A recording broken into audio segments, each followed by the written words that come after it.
Hey, what is up, everybody? Welcome to the brand new Rebellious Noise Pro Wrestling channel. This is the Fastlane 2021 predictions. I am Dan, and as ever, I am joined by Scott, Rob, and Lucas, and we are going to talk all things Fastlane 2021 on the brand new Rebellious Noise Pro Wrestling channel. We made it! We did it! If you haven't already seen, go back and check on the main Rebellious Noise YouTube page. Me and Scott sat down and we gave you guys a nice little bit of a walkthrough, essentially, on everything that's going on with Rebellious Noise. As you know, this is now going to be specifically on a pro wrestling channel. If you still want all your football content, for example, you can go to RNFC, the football channel, Tastes, we have Tunes, we have Screen One. There are a number of different channels. Just go through, pick what ones you like. Make sure you click and subscribe to all of them. Click the bell for notifications. And make sure that you're sharing all the content that you guys love so much. Sharing is caring, brother. Exactly. So anyway, this is actually going to be the last time that we are going to be doing these predictions pre-recorded, essentially, because as of WrestleMania, the predictions are going live. Yeah! And it's live. But also we will be going live on the pre-show. There will be a pre-show stream of Fastlane 2021. We're not too sure on time yet, but we will update you guys when we know what time that will be. And also the review show of Fastlane will be going live at 5 p.m. Greenwich Mean Time. So that is 5 p.m. for fans in the UK, wherever you are around the Greenwich, world. London, not Greenwich, Connecticut. Yes, if you just put 5 p.m. GMT to your local time into Google, you will find out what time we are going live wherever you are watching us around the world. So, boys, shall we get into talking a little bit about Fastlane? There's not much to talk about, but we're going to have to anyway. So, there are, at time of recording, 3 matches that have been announced for this show. It's like going back to like the mid-2000s. It seems like at the moment it's brand specific. Every match is from SmackDown at the moment. Nothing announced for Raw so far. But what we will be doing is on the pre-show stream, we will be picking up any matches that have been announced, and we can then add that to our predictions, and they will count towards the total scores at the end. Obviously, we'll know a little bit more then. We know that obviously everything is card subject to change. So, yeah, let's get into it. I've got the dice. I'm going to roll and see who is going to be picking first for the WWE Women's Tag Team Championships. Number 4. Oh, what's wrong there? Be Rob. So, for the WWE Women's Tag Team Championships, Nia Jax and Shayna Baszler defending against Bianca Belair and Sasha Banks. I mean, to be honest, I don't care about either. Yay! I we're all really the same. don't care. Let's put it this way: if Nia and that win, great, good for them. They're not doing anything with the titles anyway, other than going into literally mixed female matches, and then just putting them on the line. That there's no story there whatsoever. All of a sudden, Reginald's now involved with them. The thing is far too confusing, and it makes no sense. But yeah, if Nia and Nat lose, then we've got a tag team champions, then going into WrestleMania. With the thing that we don't want. I don't know how they can understand that we think there needs to be a double champ when if the only thing that's important is then having double champs, then just bring more titles and just give them to them. Give everyone, you buy one, you get one free. Yeah, exactly. Or just get one free. Tell them to shop on the WWE website and they can have as many titles as they want. Anytime you win a title, you get a second. That's lovely. But other than that, I don't care. But for the sake of it being about the titles itself, I'd rather it stay with Nia and Shayna. So I'm going Nia and Shayna. So Nia Jax and Shayna Baszler to retain. So now it goes over to me. To be fair, I'm much like you. Like I couldn't care less really about these belts. They went downhill when they took them off the Iconics, but there we go. See, I know they do like actually putting tag team champions against each other at WrestleMania. We've seen historically that has happened, and I suppose it's their kind of... Who else does though, isn't it? It's so weird. The thing is, I think it's their way of kind of getting out of having to have a match for those. Yeah, like they're I probably think thinking, that's oh, we've got nothing for these titles. So right, what can we do? Okay, we'll just hot shot it onto the champion and the challenger. Yeah, it's like when they used to have the IT champion and Money in the Bank or every year, Mania. It's just a way to get that champion on the show without having to go, here's an IT title match, I guess.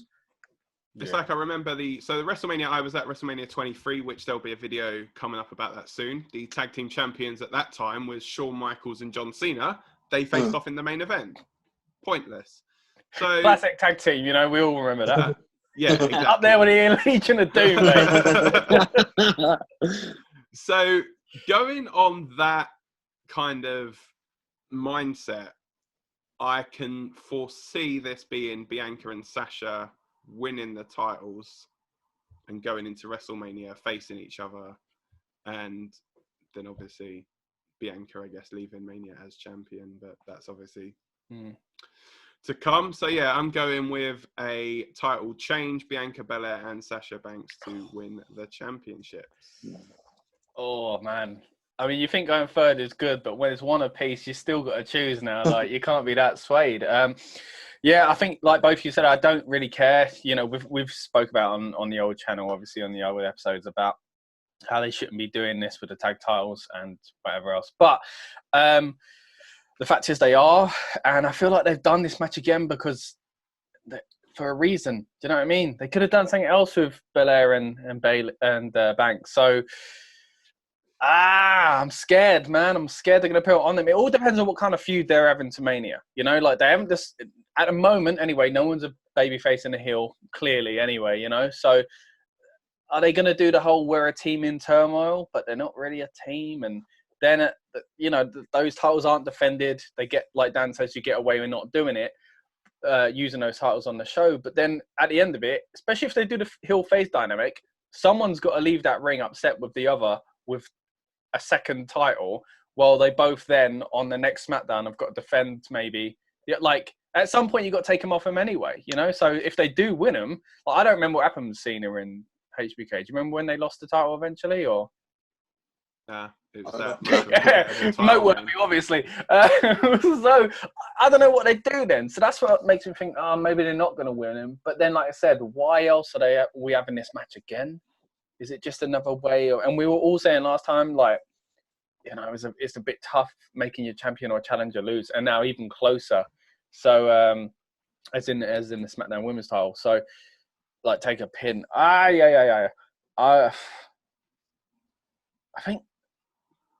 think they're gonna. I don't want to pick. Let's see, that's getting close to Mania. I'm going first. And our scores are getting so close as well. This is worrying. Or you could risk a bonus point and just say it's going to be a no contest. Oh, don't tempt me. All right, you know what? I'm going to go the same as you, Dan. I'm going with weirdly, Belair and Banks are going to win the title. And like I said in the last time we spoke about this, I'd love them as a team, just not when you're in the build-up to WrestleMania facing each other. But anyway, we'll see how it goes.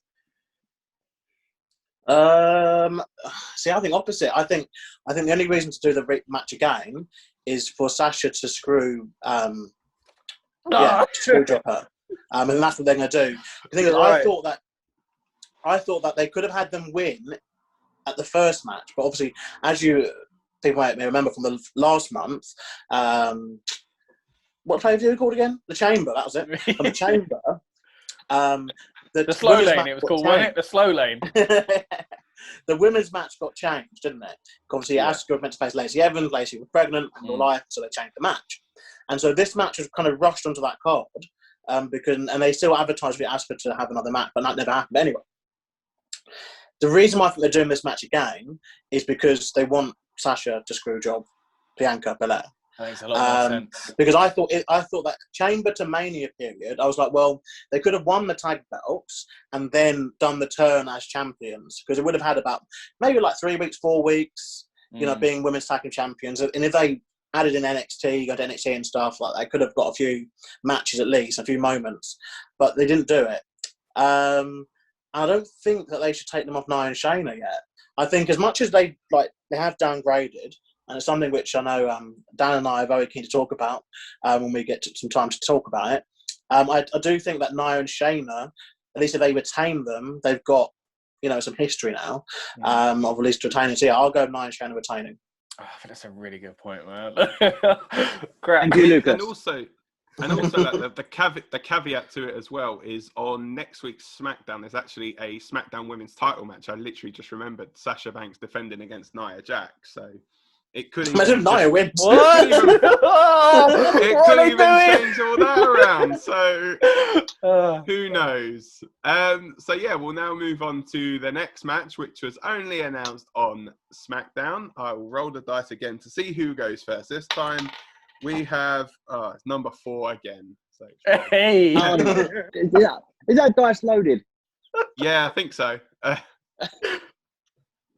I'm not impressed. So this match is the Intercontinental Championship match between Big E defending his championship against Apollo Crews.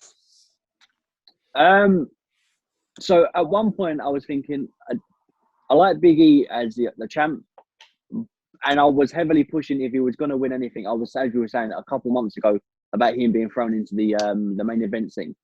I'm happy he is the champ, but I really don't want to see him have to go against Apollo, because no matter what happens, it's a loss for one of them. Obviously, yes, being the championship, but Apollo's just now got this new push of this like this leader kind of following, and I'm actually enjoying it. I'm not a fan of the voice, but that's that'll grow on me. I just hope it's not one of the things where he has the voice and loses the voice again. Yeah, I think it's like the Lana one, where it's like you can kind of lay it off because she's got that kind of heritage and stuff, but then eventually she dropped it. The Kofi one was like just completely fake. Obviously, he has no ties to he's Ghanaian. But at least Apollo's got Nigerian roots. Well, his parents are from Nigeria, so obviously he would have grown up with the accent. He would know how to do the accent. So it's not even a bad accent. It's like you say, it's that eventually he's probably going to lose it. They're probably going to make him drop it. So it doesn't make sense. It should have been a little bit, I think, more subtle, I think. Yeah. He's also a representative of Nigeria in the World Cup video that me and that we did last year. True. I'm glad that I watched that. I thought, what, I'm going to really go on that gimmick now. But other than the small criticism of the voice, as you said, it's not even the fact that he's doing it. It's that, as you said, it's the fact that he's going to do it and then probably lose it. Yeah, eventually. So that irritates me. But I'm really liking this new kind of evil side of him. But then at the same time, I'm really liking this run with E. I mean, he's finally getting a position and a push that he deserves, rightly so. So whoever wins, it's a kind of it's a bittersweet, because if Apollo loses, then his big push is kind of already abrupt to ended. And if Big E loses, his push kind of already ends, and and then builds Apollo. But then it's one of those where it's not good for either one. It should have been against someone else first, and then put Apollo in. Yeah. But with that being said, I do think Big E's going to retain. Big E retention, right? So it comes around to me now.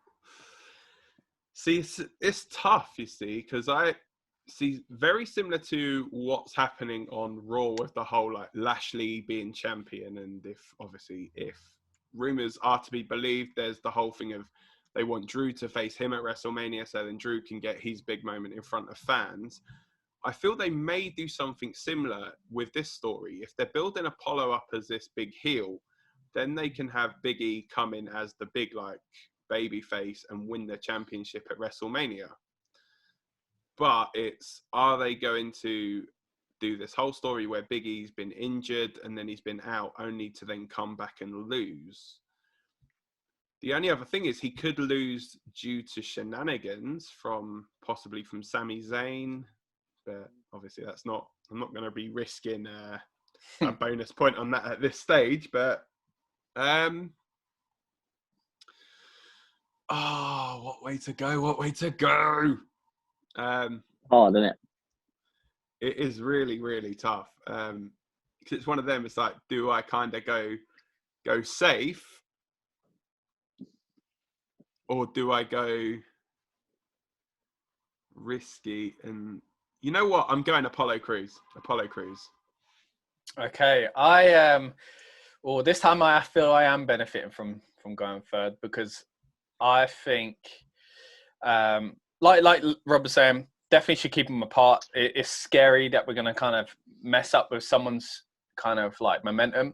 I don't think the Big E thing has worked as well as people thought it would, and I don't think he's ready to, like, basically him losing that title would mean he's going up to the next level now, and he hasn't really, because of the injury, wasn't really, hasn't been featured as the IC champ that much, so it hasn't been the solo run I think we all thought it was going to be. So I think there's still time for that. So if you take the title off him, he's not going into main event picture, is he? Especially just before Mania.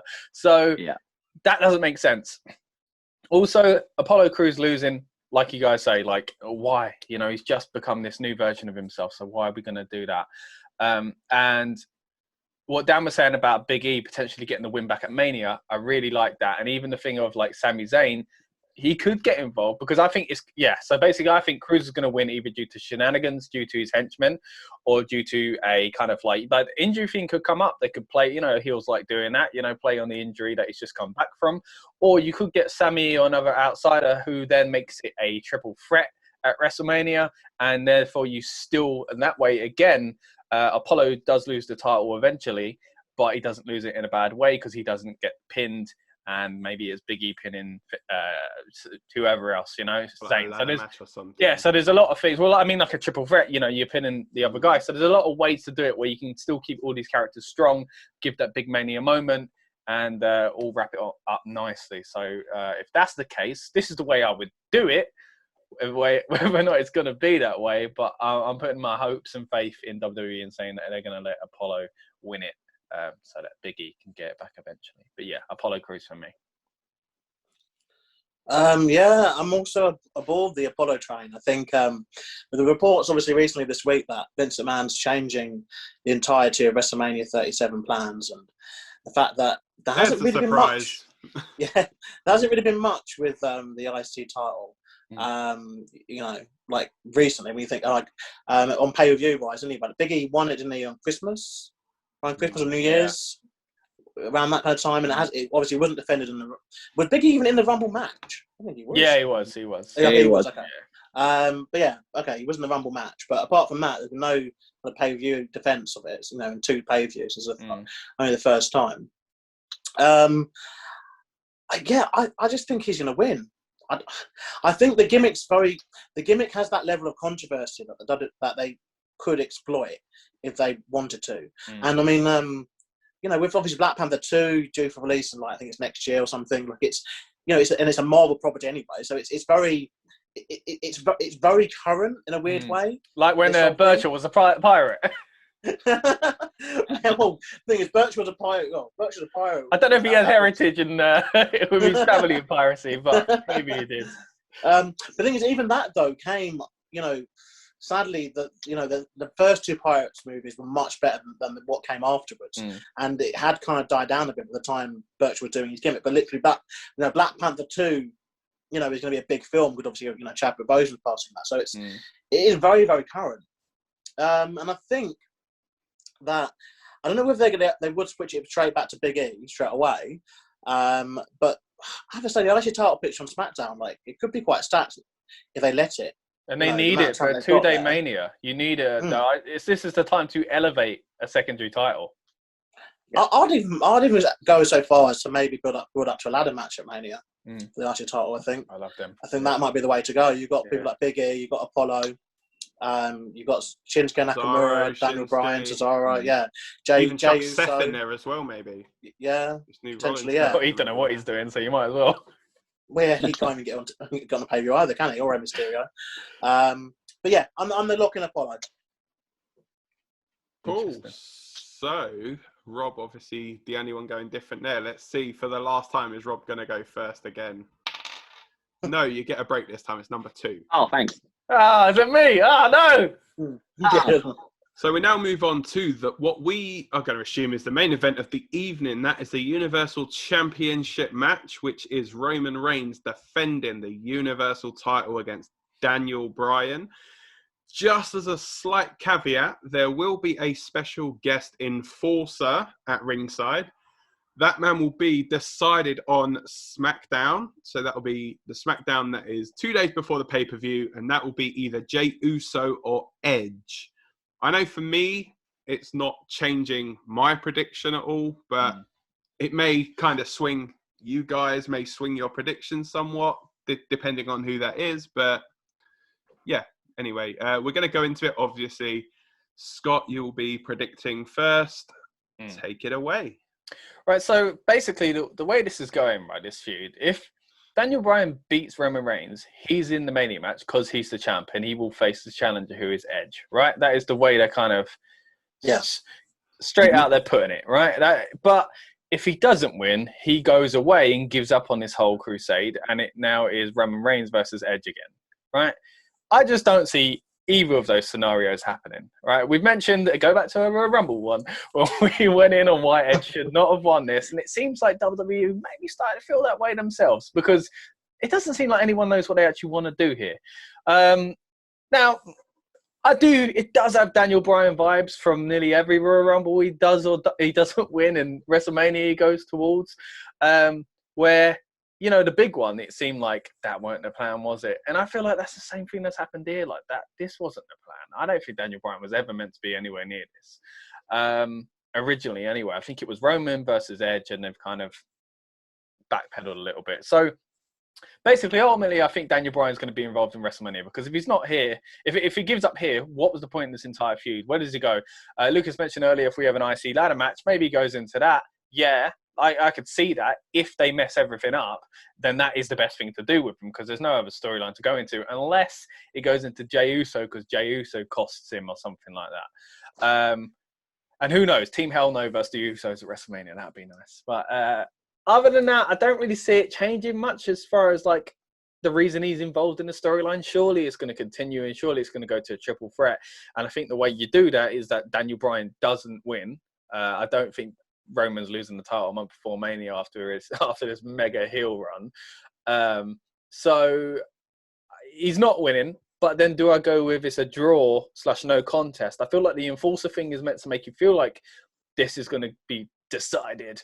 But I think it's not. I think it's going to add shenanigans to it, because, you know, the people involved. So I think, and like Dan said, it doesn't change his opinion. It doesn't change mine either. I think if Edge is the enforcer, then he will get involved and make it a draw, because he somehow, you know, these characters end up going, you know what? I wanted a triple threat. I wanted Daniel Bryan. You've annoyed me lately. It's going to be something like that, you know? Or if it's Jey Uso, then he's just simply going to stop Bryan from winning, and then Bryan is going to have a claim to get another shot. So I'm going with the enforcer or the not enforcer. So either Edge or Uso is going to basically get involved here, depending what role they get at the show. But someone's going to get involved, and they are going to cost this match entirely, and it's going to be a no contest / draw, however you want to call that. So bonus point me on that, baby. So no contest or draw for you. Yeah. So basically, so you're not going to say that it's a DQ. So you're not. So if Daniel Bryan, say Roman gets disqualified, Bryan wins the match, Roman loses the title. That is.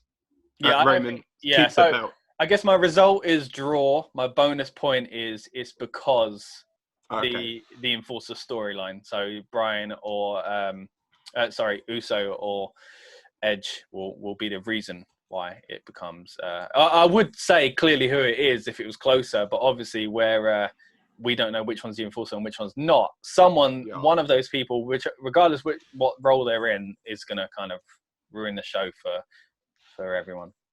Well, not ruin it, probably make it better, but yeah. Mm-hmm. Watch the match of the enforcer, and that'll be a draw.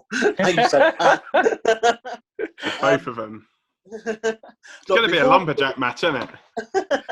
Before I get into actually my pick for the Universal title match, though, I do have to say that, you know, it is really just rewarding to see that Jey Uso is facing Edge. I think it's just phenomenal. If someone said that a year ago, like, you know, that Jey Uso is going to be this amazing singles star on SmackDown and is going to face Edge in his first match, you know, on SmackDown in about 10 years or something, I'd have said, no, that's not happening. Mm. But anyway, I think Edge is going to win that match. And then I think Edge will be the enforcer. But obviously Jey Uso will get involved in the match because, well, hey-ho. I think there'll be some sort of shenanigans or something that will happen. Jey Uso comes out, gets speared by Edge, while Roman is obviously in the ring and takes advantage and is able to defeat Daniel Bryan. I don't see a no contest. I think, Scott, you're overthinking it a tad maybe with this. I think they see it as just like how Kevin Owens was disposable and now he's not even on the show. Like, not supposed, I mean, like, he was able to get his title shots. So they're out of the way now. He was not on this show. He may not even end up on Mania. And that's just the normal. And I think the same thing here. Daniel Bryan, he had his shot. So you think he's just there to serve a purpose to get to? Yeah. Sadly, I think at this point it's just they need matches for pay-per-view, don't they? Because of how they booked it. And I don't see it going any further with Daniel Bryan afterwards. I'd like it to, but I think the story they want to tell is. I think that's probably it. My optimism for like Daniel Bryan being involved and kind of this is giving what up they do with these last pay-per-views, though. This is what they do. It's just to put the seed of doubt in. Yeah. But I think some things are just as they are. But do you not think it's too much of a risk that they flirted with the Daniel Bryan thing of all people to do it with? And surely, we're not the only ones who love Edge but don't want him to be in the Rumble winner's position. So do you not think that's too risky for them to kind of flirt with that and take it away from Not really, because I guess, with WWE, the machine keeps turning. And, like, there may be a case of, like, okay, we're not going to have it for Mania, but we still got SummerSlam to sell, Money in the Bank and Survivor Series and all these other opportunities. And obviously, as they start to welcome fans back, Daniel Bryan is definitely someone who let's put him in title matches in front of fans because fans love him. But there's even that, though, the Mania thing. Like, I think fans are going to cheer Roman because of how great he's been, ironically, compared to previous years. People are going to go for Roman because he's the heel. I really think that's what they're going to do. And I think the best way to counteract that is to have a babyface that the kind of internet fans, smart fans, however you want to call it, which is just fans these days because we all got the internet, and regular fans all like, the kids and the adults, basically, I should say. Everyone likes Daniel Bryan. So I think that's the best way to kind of get the sympathy on someone else, because I don't really know if it's going to be as there for Edge as they hope. Well, I think that's why maybe they're counting on Bianca Belair as well, and obviously potentially Drew and potentially Big E, like we're saying. Maybe. But this is the thing, maybe they're leading us down a garden path. Sometimes it is just easy. It's just the default, it's amazing. This whole thing of Edge when he won the Rumble was so he can win his title back that he lost. But they never lost, but I know it's the wrong title, but anyway. So he can become a world champion again. And so... Little things like facts don't matter, mate. So I think end of the day, we're just bookended by that. So he won the Rumble and said that he wants to, become world champion again, essentially. And then he will win at Mania. It might be, that's next month, maybe. But, Jump the gun there. And he wins at Mania, then that just bookends that story. Yeah. And whatever's happened in between, like, it doesn't really matter. That's how I think they see it, sadly. But yeah, so my pick would be Roman Reigns, the big dog, to retain. No bonus points. So I've got a Roman top on. I've been thinking about this scenario for a while. Since I watched SmackDown and they announced the enforcer thing, I've been wrecking my brain thinking, right, I need points and I want them to do it the way that... do you know what bugs me? Obviously, the points are far more important than what's going on in the ring, right? Yeah. I won that Rebellious Noise trophy. However, no matter what they do, because it's Edge that won the Rumble, there will be a backlash. If he wins, people are going to complain because he's won it and it took from someone else that's deserving, right? If he loses, there's going to be complaints of, well, if he was going to lose, someone else should have been someone else. Ideally, I think, I think you said Ambrose then. Ideally, wrong show. I'm all over the place. Daniel Bryan needs to win this match against Roman because it will flip everything on its head and they'll be in a position where Daniel Bryan is now going into WrestleMania against Edge. Roman wants that title back. Yeah, and yeah, that's them into a freeway. Good way to put it, freeway, rather than the shenanigan route that I'm saying, but yeah. Right, so you put them in that freeway. Obviously, I reckon shenanigans will happen in a match, but Daniel Bryan could overly become the victor of the match. You put them in the match at Mania, and I would say happily Edge would win, but I think by the end of Mania, Edge will become a heel again. I don't think he'll be a face leaving Mania. I think he'll be like the ultimate opportunist. Again, he'll be that against Daniel Bryan, like he does say against Bryan, maybe somehow. I don't know. Yeah, because he's the ultimate babyface, Daniel Bryan. You know, so exactly. So if there's anyone that you need to get sympathy from, you rightly said it's not going to be Edge, and he definitely isn't going to be Roman. You need an ultimate babyface. So have Daniel Bryan win the title, let him go on at Mania, make it a triple threat match, and then have Daniel Bryan lose the title at Mania, which I think he'll happily do because he's now in that position. And it's not that bad either because fans got to see Bryan in his big moment. Even like it's not always about winning the match at Mania; it's about being featured in the big match at Mania. For a lot of people, you know. So I reckon that will happen. At Mania, I would love to say Roman to win, but I don't think Roman will at that point. But then it'll be Roman versus Edge going towards SummerSlam, maybe. But I'm so sure that Daniel Bryan can win this for that reason because it makes sense of booking. As you said, it seems like they're backpedaling now with the Edge winning the Rumble and not sure what's happening and stuff like that. I think Daniel Bryan's a very important part of this. So I'm going Daniel Bryan. It's very interesting because like Lucas saying he's a bit part player just here to do a role, and you're saying he's very important, and I'm kind of in the middle of that. So yeah, because I just feel like he's I don't know. I did the shenanigans thing because I think taking it off Roman's wrong, you know. But your one makes more sense as far as it's less messy on the shenanigans side. I'm like, surely they're doing a shenanigans thing because they can't take it off Roman. But you're just straight up taking it off. Like you think that Bryan's so involved in the plan, they're taking the title off Roman now. Right, it's because Roman has overcome all the odds against Kevin Owens. Now imagine if he becomes I don't think it matters if it's Jey Uso as the enforcer or Edge. I think that's just a part. That there is the bit part because Daniel said he'll make him tap. So imagine if Daniel was to put him in the guillotine and make him tap. Like, as maybe Edge is holding Uso, stopping him from getting maybe something.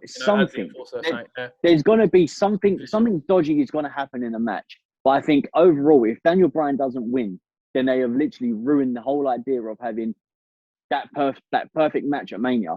You want Daniel versus Edge, you get it. You want Edge versus Roman, you get it.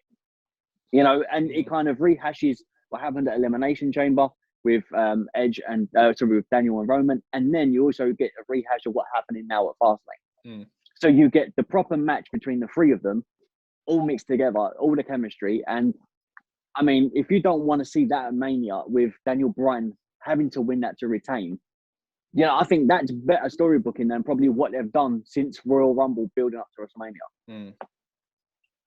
But yeah, take it off of Roman because without the title, he's still that big heel. You know. Okay. Right. No pressure now then. So three different options. I was literally, as I say, going into this, I was like, okay, yeah, it's not changing my mind at all. Now, this is, as we've said, sometimes it's an advantage going last, sometimes a disadvantage going last. Because if I went first, I would have just literally gone, yeah, Roman Reigns is winning, no problem. But obviously, sitting here listening to what you guys have said, it's not necessarily swaying me. I still think Roman's going to win the title. He's going to leave as champion. He's still going to be champ come the end of the night. But what I think is going to happen, I think, like you were saying, I think the Enforcer is going to have some part to play in this. But my theory on it is potentially if the Enforcer's Jey Uso, he could then cost Bryan the match. So then Bryan could be like, well, obviously I've not had a fair kind of crack at this. So what they could even do is, in a play on WrestleMania 30, is say, okay, so if Bryan can beat both Usos in the opening night of WrestleMania, then he gets added in the second night of WrestleMania. I like that. Yeah. That's really good. I know that's why. And you know what? He wouldn't even have to win it either. Like he could. I think this time round we'd be like because they can play on this just like the WrestleMania 30. It's just like that, and like I think that will make fans accept that we're getting this story and this ride again with Bryan, but he's not going to win it eventually. You know, so, I think that'd be all right. And you think if that was, say, the match to open like the 2 nights of WrestleMania, I mean, that would be a brilliant match to open WrestleMania as well. And what way to build into the next night as well? Like, see you tomorrow. You know? Yeah, exactly. Yeah. And I think at the moment with Edge obviously playing the kind of the babyface in this in the story with Roman and Edge, it could even be Edge that turns around and says, "Look, he's earned this now. Give him the chance."